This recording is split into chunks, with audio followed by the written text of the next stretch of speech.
The midterm elections end, and a boatload of Republicans immediately start running for president, with the Democrat named Clinton in their sights.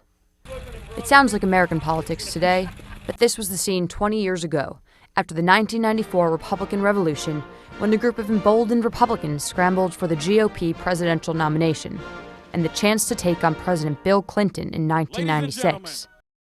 You know it, and I know it. Except for one or two, maybe three of these guys, your crazy aunt in the basement has a better chance of being elected president. It was all downhill from there. My assumptions to begin with were that I would raise the money that was required, but I vastly underestimated what was going to be required. In Indiana, my campaigns did not cost a great deal, but nationwide, that was a different story. I was totally out of water at this point. Likewise, I had estimated that Bob Dole, who I respected greatly, and who was potentially going to be a candidate, and finally was our nominee, was not going to run because he'd become majority leader of the Senate. The Republican race of 1996 was chronicled by journalist Michael Lewis in his book Trail Fever. It was later reissued with a new title, Losers. Through the twists and turns of Iowa and New Hampshire, Lewis followed the cast of characters. Richard Lugar, Lamar Alexander, Alan Keyes, Maury Taylor, Phil Graham, Bob Dornan, Steve Forbes, conservative firebrand Pat Buchanan. We go to San Diego, we break the doors open to this party, we take it over!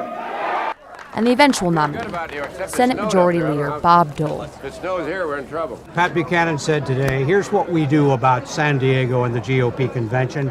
We go there, we break down the door and take over. Quote unquote. He said that? Yes. I can't believe it. That's what he said. I mean, I think maybe he needs a little rest, more sleep. But Lewis found inspiration. Not in poll-driven frontrunners Dole or Clinton, but in the hard-working candidates at what he called the bottom of the political food chain. The lesser candidates, he wrote, were braver men.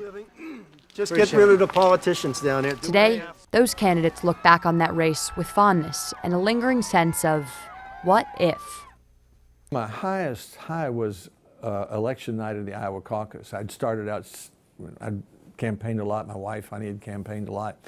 And 6 months before the caucus, Dole was 50 points ahead of me. And then on caucus night, we had volunteers in red and black shirts around in all these caucuses. And when the results came in, I was third, and it was pretty close. I was a long shot even after New Hampshire.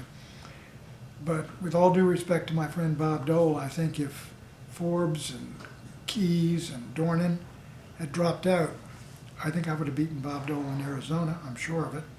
And if I'd have beaten him in Arizona, I could have beaten him in Georgia and South Carolina. And I think that would have been it. TV commentator Pat Buchanan proved that even though he's a long shot, his unflinching views provoke strong emotions.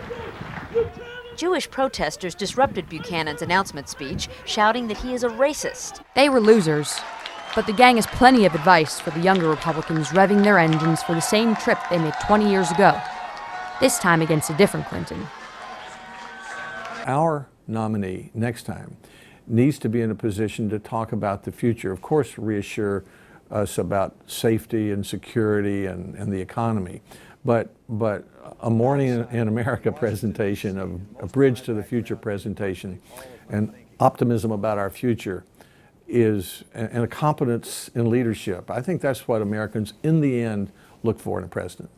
My advice to any candidate thinking about running would be, first of all, make certain that you have a very extensive national organization, both in terms of dealing with the social media, in terms of grassroots get out the vote efforts, and certainly in terms of raising money. These are sine qua non. They won't happen by chance. In other words, you may hope that your campaign will catch fire, that the media and their coverage of you will suddenly excite people.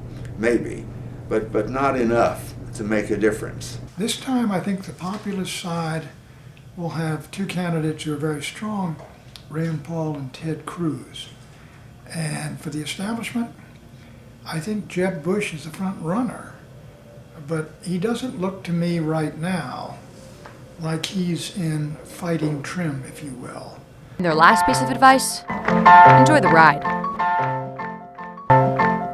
And the smaller the state and the further away it is from the big metropolis, sort of the friendlier the people are. They call you by your first name, and it's very pleasant. It's an easy, if you're taking a year off and you got nothing else to do, running for president is very, very pleasant. And you may see the country in ways you might not expect. Jacqueline Alemany, CBS News, Washington.